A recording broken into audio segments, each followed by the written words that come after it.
Quiet, wishing the story goes on. That's when it hit me like.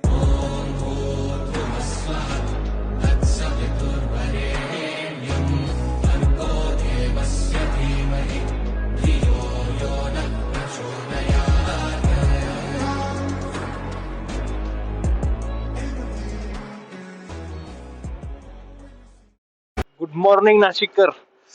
हे आपलं hotel होतं, Padma hotel काय तर होतं. आता ते झालं, चेकआउट केलं आपण आणि आता निघतोय त्र्यंबकेश्वर साठी. इथून आहे अजून 28 किलोमीटर. म्हणजे आपण नाशिकमध्ये स्टे केला होता रात्री, कारण भाई कंटिन्यू सुट्टी असल्यामुळे सगळे हॉटेल फुल होते. मग जे काय भेटलं तिथं आपण केला स्टे. आता आपल्याला जायचं 28 किलोमीटर अजून इथून पुढे. सो मजा येईल, कारण मी लास्ट टाइम जेव्हा गेलो होतो तिथे त्र्यंबकेश्वर साठी, त्याला जवळजवळ झाले 3 वर्ष झाले त्याला. आणि ह्याच पिरियड मध्ये गेलो होतो मी त्र्यंबकेश्वर साठी, जॅन मध्ये. जॅन 2024 का 23 आय थिंक.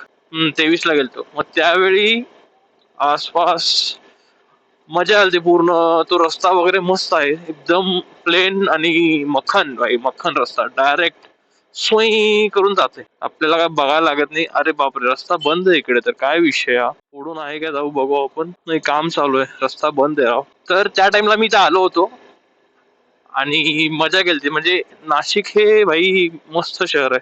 त्र्यंबकेश्वर साठी रस्ता मस्त आहे, सुंदर आहे आणि गाडी पळायला मजा येणार आहे. भेटूया ना मग डायरेक्ट तिथंच. सिल्वासा, दमन, अंजनी रे, परत आपलं त्र्यंबकेश्वर आणि काय काय 2-3 होती बाबा गाव. ही जवळजवळ इथून सरळ आहे, म्हणजे इथून गुजरातला जातं रस्ता. सिल्वासा वगैरे म्हणजे तिथून ते गुजरात सगळंच. आपल्याला जायचं त्र्यंबकेश्वर साठी. आणि अजून माझ्या मते फक्त 20 किलोमीटर बाकी आहे. त्यात पण रस्ता काय रिपेअर काढलाय त्या आयला. मीच बाहेर पडल्यासारखं रिपेअर आले रे आज. काल भीमाशंकरचं पण मंदिर रिपेअरिंग होतं, मला खरोखर माहित नव्हतं ते, म्हणजे बघितलं नाही. त्यामुळे बाई लोक जिथं जाणार आहे ते रिसर्च करा प्रॉपर, सगळ्या गोष्टी कशा काय असणार आहेत, त्याशिवाय जाऊ नका. कारण मी काय बघितलं नाही, डायरेक्ट घेतली गाडी, लावली लाईट त्या रोडला, असा विषय झाला. त्यामुळे म्हणलं की जरा रिसर्च करून जावा. आणि आज हा रस्ता रिपेअरिंगला आहे, सगळं रिपेअरिंगवरती आहे. काय करायचं रे बाबा. आजचा कसा रस्ता मिळालाय सरसरी, तो हायवे लागलोय आपण. SH30 का 60 काहीतरी आहे. सो मजा येणार आहे गाडी चालवायला. आता फक्त 13 किलोमीटर बाकी आहे आपल्याला इथून. आणि 13 इथे बाजूलाच कुठेतरी अंजनी रेक आहे भाई, मी बघितलेलं आहे. डोंगर जर पूर्ण फॉग असल्यामुळे डोंगर दिसत नाहीयेत, त्यामुळे भाई इथेच कुठेतरी आहे बाजूलाच. मी जाऊन आलो तिथे, एवढं सुंदर आहे ती जागा. तिथे आत तलाव वगैरे आहे, म्हणजे डॅम आहे कुठला तरी. मी जाऊन आलोय, मजा केली तिथे. आज जर भाई वेळ असता ना आपल्याकडे, 100% गेलो असतो, 100%. श्री क्षेत्र त्र्यंबकेश्वर नगरीमध्ये सर्व भाविकांचे सहर्ष स्वागत, हार्दिक स्वागत, धन्यवाद. आपण आता आलोय मंदिराच्या परिसरामध्ये. गाडी पार्किंगला जागा शोधूया आणि कुठेतरी लावून दर्शन करून या पहिला. आला तरी एक 2 व्हीलर दिसणार आहे. आत अलाउड आहे का नाही काय माहित.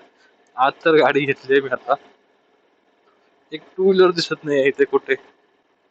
अलाउड तर आहे का नाही, डन न देखते. अलाउड तर आहे भाई, 2 व्हीलर आहेत. ही लाईन आहे, कुठली लाईन आहे ही लाईन आहे कोणती, भयानक लाईन आहे. पे पार्क करूया जेणेकरून गाडी सेफ राहील. फायनली गाडी पार्क झाली आणि आता चाललोय मंदिरकडं. फक्त हेल्मेट आणि बॅग ठेवायचा विचार करा पाहिजे मला कुठं आता ते. हा भाई,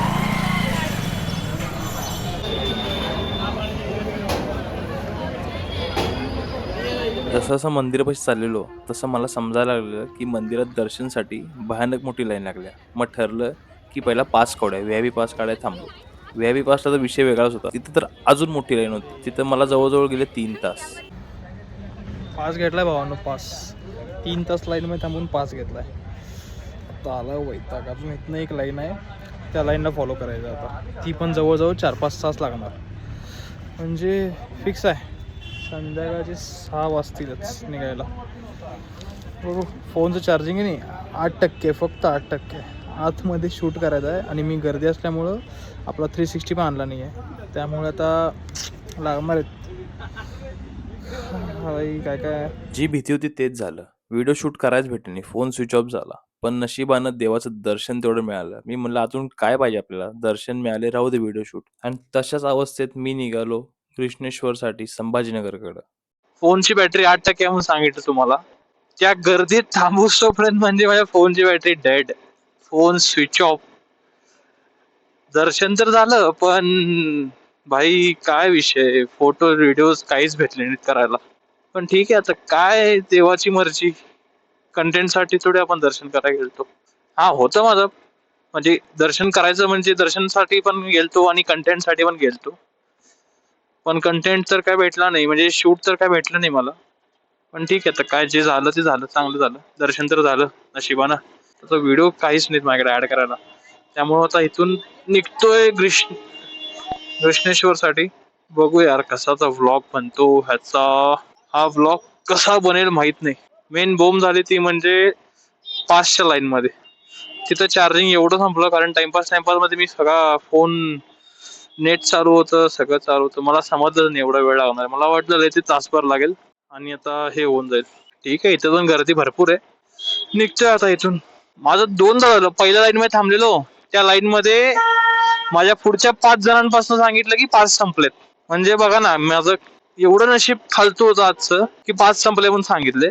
मग दुसऱ्या लाईन मध्ये थांबलो, त्या लाईन मध्ये मिळाला पास, गेलो दर्शनाला, फोनचं चार्जिंग संपलं. ठीक आहे, आपल्याला इम्पॉर्टंट होता व्हिडिओ शूट, पण इम्पॉर्टंट होता मला, कारण मला ब्लॉग मध्ये टाकायचं, तुम्हाला दाखवायचं होतं.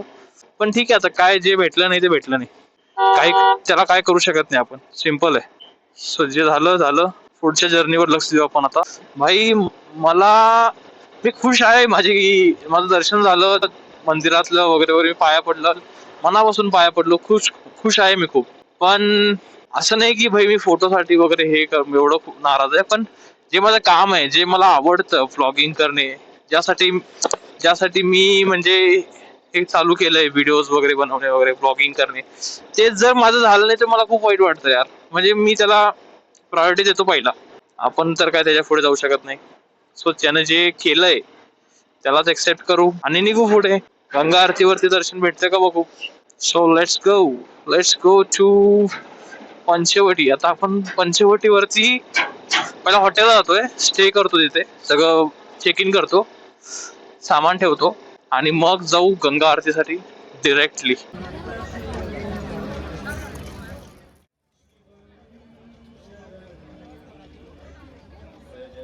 आज पहिल्यांदाच नाशिकच्या पंचवटीत गोदा आरती पाहण्याचा योग आलता. दिव्यांचा उजेड, मंत्रांचा नाद आणि गोदामाईचा पवित्र किनारा. हा अनुभव शब्दात सांगता येणार नाही. आणि हा क्षण आयुष्यभर लक्षात राहणार आहे. कारण पहिल्यांदाच गोदावरी आरती पाहिली होती. त्या क्षणी असं वाटलं की प्रवास फक्त ठिकाणांचा नसतो, तर मनाला शांती देणाऱ्या अनुभवांचाही असतो.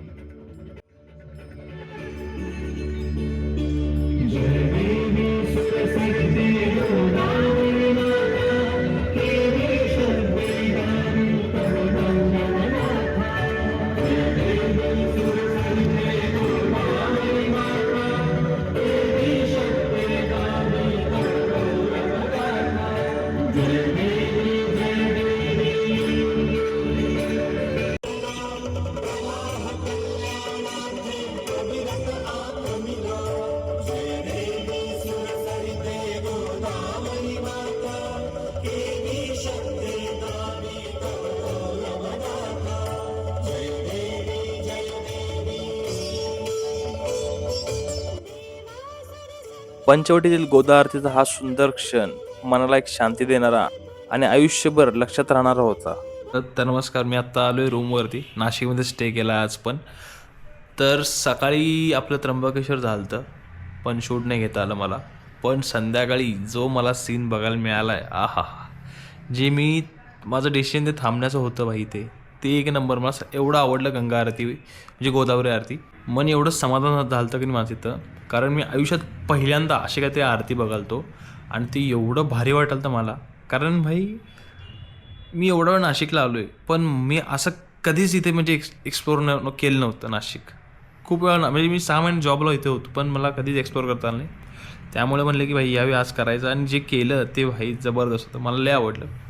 सो मी आत्ता आहे नाशिकमध्ये स्टे केला आहे हॉटेलला.